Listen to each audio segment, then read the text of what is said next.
हाँ, अब देखिए आपका क्वेश्चन नंबर 5। तो पहले एक बार क्वेश्चन नंबर 5 के वर्ड मीनिंग और क्वेश्चन का सेंस समझिए।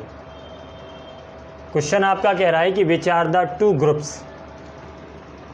तो यहाँ आपको दो ग्रुप कौन से हैं, विच मतलब कौन सा, कौन सी, that the author is interested in, जिसमें लेखिका की रुचि है। शायद आप लोगों को कहानी, जिन लोगों ने, जब मैंने ट्रांसलेट किया है वहाँ अगर ठीक से सुनी है, तो लेखिका ने एक जगह ये कहा था कि मैं भारत में ताजमहल देखने तो नहीं आई, लेकिन मैंने उसको देखा। मैं भारत में फतेहपुर सीकरी घूमने नहीं आई, लेकिन मैंने उसको भी देखा। ग्लोरियस एम्पायर ऑफ दिल्ली देखने भी नहीं आई, लेकिन मैंने उसको भी देखा। फिर वो बताती है कि मैं भारत में आई क्यों, क्योंकि भारत में मुझे दो ग्रुप्स में रुचि है। तो वही क्वेश्चन आपके लिए यहाँ बन रहा है कि which are the two groups, के वो दो ग्रुप कौन से हैं, that the author is interested in, जिनमें लेखिका को रुचि है। तो भारत के ऐसे दो ग्रुप बताइए जिनमें लेखिका को रुचि है, जिनके लिए वो भारत आई। तो वो दो ग्रुप थे, केवल आपको उन दो ग्रुप के नाम लिख देने हैं। क्वेश्चन ठीक से अगर समझ में आ जाए तो फिर आंसर लर्न नहीं करना पड़ता। एक तो था द यंग इंटेलेक्चुअल्स, युवा बुद्धिजीवियों का ग्रुप, और ये कहाँ रहते थे, in the cities. And the peasants, और दूसरा ग्रुप था किसान लोगों का, ये इन द विलेजेस, गाँव में ही होगा। तो केवल आपको दोनों ग्रुप्स के इसमें नाम लिखने हैं। यंग इंटेलेक्चुअल्स का ग्रुप था और ये कहाँ था, in the cities. And the peasants, और दूसरा जो किसान लोगों का ग्रुप्स था, कहाँ, इन विलेजेस, गाँव में। क्लियर। और फिर क्वेश्चन से ही लिख देंगे कि she is interested in the two groups. She is interested, जैसे वहाँ पूछा है that the author is interested in, तो ऑथर सी हो गया कि she is interested in the two groups, कि उसकी रुचि दो ग्रुप्स में थी, दो समूहों में थी। एक तो the young intellectuals in the cities and the peasants in villages. Clear. चलिए इसके बाद देखिए आपका जो नेक्स्ट क्वेश्चन है, क्वेश्चन नंबर 6। क्वेश्चन नंबर 6, पहले क्वेश्चन समझिए कि how did the author compare, लेखक ने किस तरीके से कंपेयर किया, कैसे तुलना करी, the American war of independence, American war of independence, स्वतंत्रता का युद्ध। तो अमेरिकन के स्वतंत्रता के युद्ध की, इंडियाज़ फ्रीडम स्ट्रगल, भारत के स्वतंत्रता संघर्ष से। तो अमेरिका में जो स्वतंत्रता के लिए युद्ध हुआ उसकी, भारत में जो स्वतंत्रता के लिए संघर्ष हुआ उसकी लेखिका ने किस तरीके से तुलना करी। यानी कुल मिलाकर के हमने जिस तरीके से स्वतंत्रता प्राप्त करी और अमेरिका वालों ने भी जिस तरीके से स्वतंत्रता प्राप्त करी, तो इन दोनों में जब उसने कंपैरिजन किया, इन दोनों में जब उसने तुलना करी, तो उसे क्या समझ में आया। जैसा कि मैंने जब इस चैप्टर को पढ़ाया तो मैंने वहाँ भी आप लोगों को बताया था कि पूरी दुनिया ये मानती है कि जो इंडिया का रिवॉल्यूशन था, जो फ्रीडम स्ट्रगल था, वो ब्लडलेस रिवॉल्यूशन था। लेकिन हम जो भारतीय हैं वो बार बार दुनिया को ये बताना चाहते हैं कि नहीं, हमारे यहाँ ब्लडलेस रिवॉल्यूशन नहीं हुआ। जैसे इसे बड़ी बात मानी जाती है कि महात्मा गांधी जी ने बिना कोई खून बहाए स्वतंत्रता प्राप्त कर ली। छोटी मोटी घटनाएं हुई, उन्होंने अपने आंदोलन वापस भी लिए, लेकिन ये बड़ा काम था। उतना छोटा नहीं था जितना आजकल के लोग इसकी चर्चा कर लेते हैं। ये बहुत बड़ी बात थी, पूरी दुनिया को एकजुट करना, हिंदुस्तान के सभी लोगों का मतलब किसान लोग भी थे, बुद्धिजीवी लोग भी थे, हिंदू भी थे, मुसलमान भी थे, सिख भी थे, ईसाई भी थे, सभी जातियों को एकजुट करना। धार्मिक आधार पे भी बहुत सारी जो जैसे विभेद देखे गए, मतभेद भी देखे गए होंगे, लेकिन फिर भी गांधी जी ने ये किया, तो ये बड़ी बात थी। तो पूरी दुनिया, जैसे पल्सेस बग भी कहती हैं कि इंडिया का जो रिवॉल्यूशन था वो ब्लडलेस रिवॉल्यूशन था। तो हमको भी, और ये बड़ी बात मानी जाती है पूरी दुनिया में और हमको भी इस बात को क्लियर मानना चाहिए कि ये ब्लडलेस रिवॉल्यूशन था। देखिए किस तरीके से।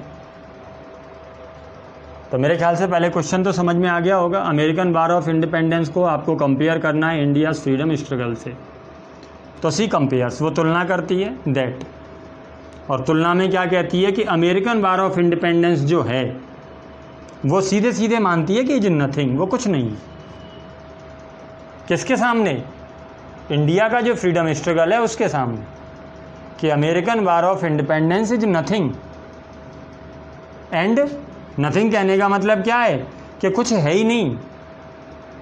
अगर तुम्हारे स्वतंत्रता के संघर्ष के सामने हम अपना स्वतंत्रता का संघर्ष रखें तो ये कुछ भी नहीं।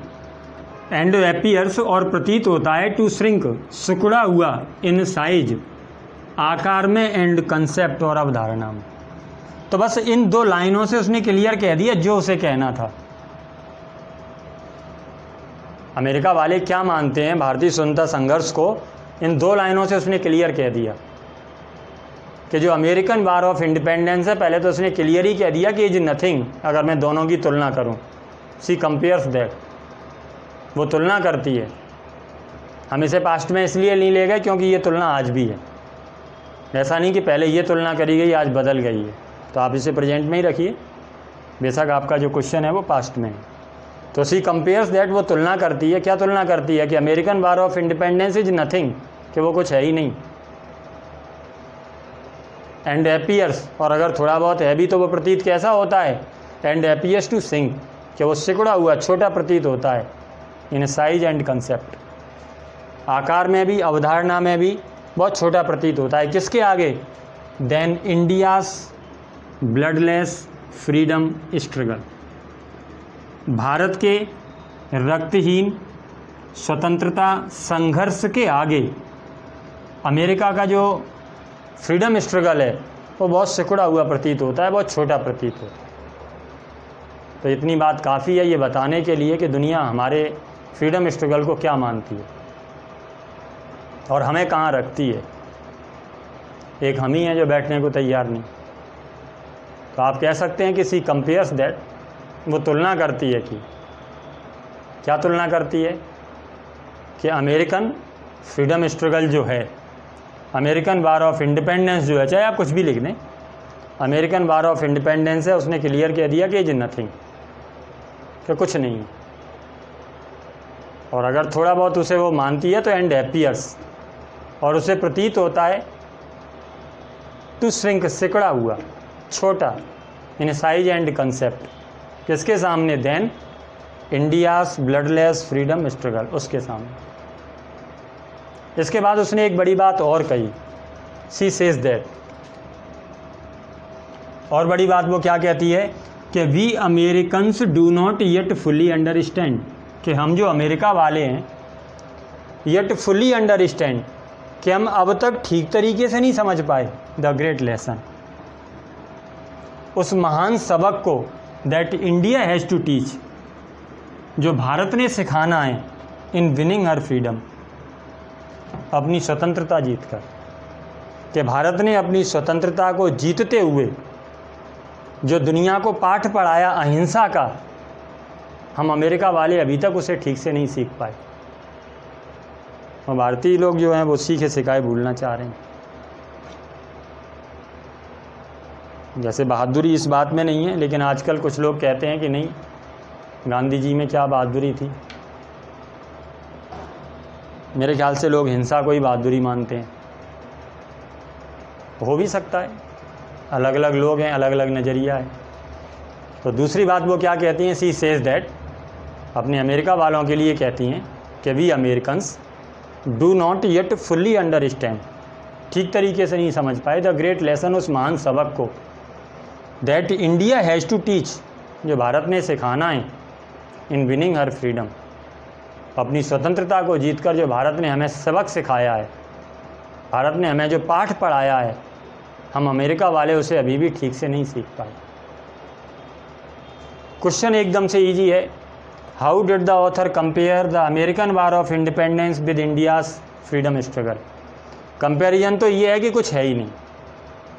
तो सी कंपेयर्स दैट कि the American war of independence is nothing, comparison ये है कि इज नथिंग, कि कुछ है ही नहीं। और फिर वो मानती है एंड अपीयर्स टू सिंक, इसलिए कुछ नहीं है कि वो सिकुड़ा हुआ छोटा प्रतीत होता है इन साइज एंड कंसेप्ट। किसके सामने देन लगा करके उसको लिख दीजिए, then bloodless freedom struggle, India's bloodless freedom struggle, कि इंडिया का जो ब्लडलेस फ्रीडम स्ट्रगल है उसके सामने ये सिकुड़ा हुआ छोटा प्रतीत होता है। और फिर वो ये कहती है, फिर वो ये मानती है, सी सेज दैट, कि वी अमेरिकन्स, कि हम जो अमेरिका वाले हैं, do not yet fully understand, कि फिर भी हम ठीक तरीके से नहीं सीख पाए द ग्रेट लेसन, उस महान सबक को, that India has to teach, जो भारत ने सिखाया है इन विनिंग हर फ्रीडम, अपनी स्वतंत्रता को जीत कर।